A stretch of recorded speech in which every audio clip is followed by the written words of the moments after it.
Been wanting to do a video for some time now on crinums, which is a genus of bulbous plants from primarily South Africa, Southern Africa in general.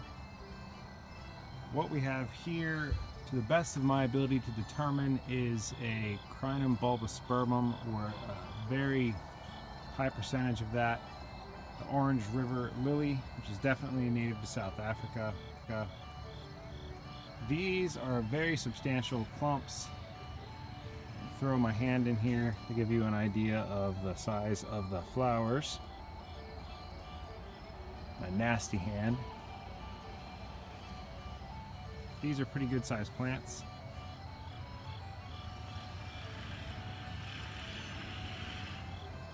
So these are planted against a south facing wall, and they've been in the ground for 10 years, and they've gone through wintertime lows of -12 degrees Fahrenheit and -16 degrees Fahrenheit, and up to 6 weeks where the ground was frozen.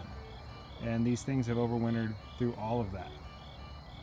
They flower off and on throughout the entire season, although they do flower more if it's rainy. If it's dry, you don't get all the flowering.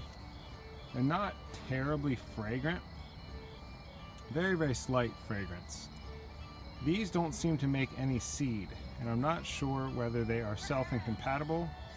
That's my suspicion, and this is all the same clone. I've tried a lot of other crinums over the years, most of all of the classic southern pass-along type ones, which there are many in the trade. Crinum powelli, Ellen Bosan K. Quet.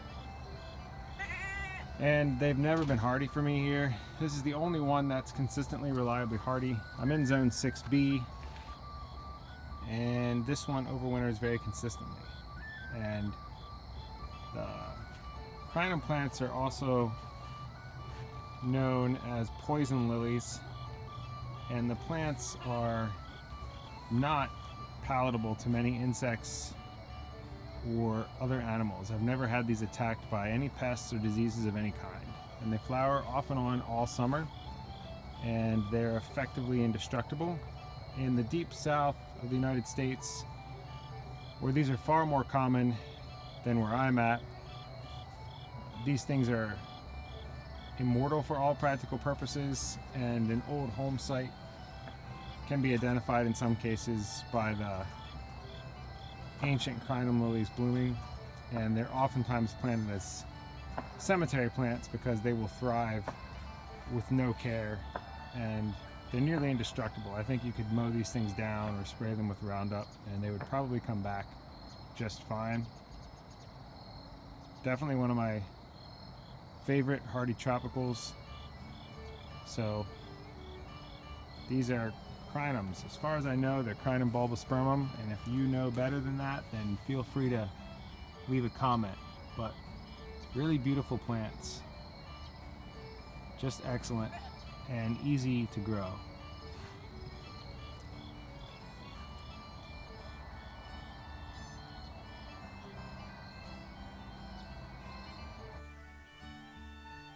It's been almost a year since I started this crinum segment, and now I have a lot of crinums blooming again. They look really great.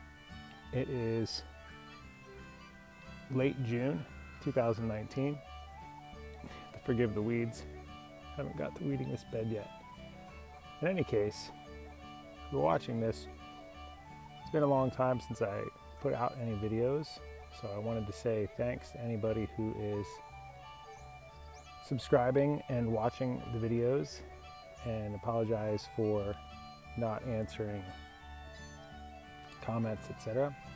And basically, life was really busy for me, and the equipment that I used to make and edit the videos was broken, and I wasn't in a position to get more.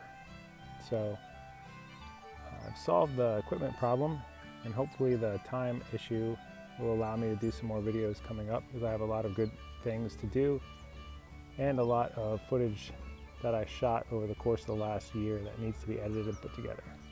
So definitely appreciate anyone who is subscribing, watching, and commenting. But here's some good final shots of these crinums.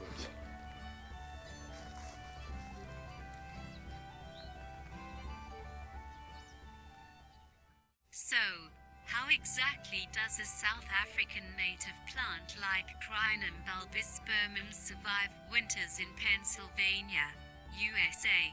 Johannesburg, South Africa is located at approximately 26 degrees south latitude, while I am located at approximately 40 degrees north latitude. How can we explain the remarkable cold tolerance of this species? The answer is elevation.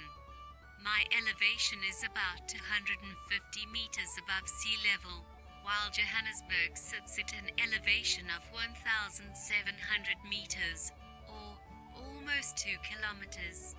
As a general guideline, temperature will decline by 2 to 6 degrees Celsius with every 1,000 meter increase in elevation.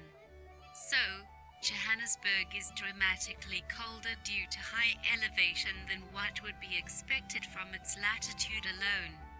Now you've learned something new about South Africa. Some regions are very cold,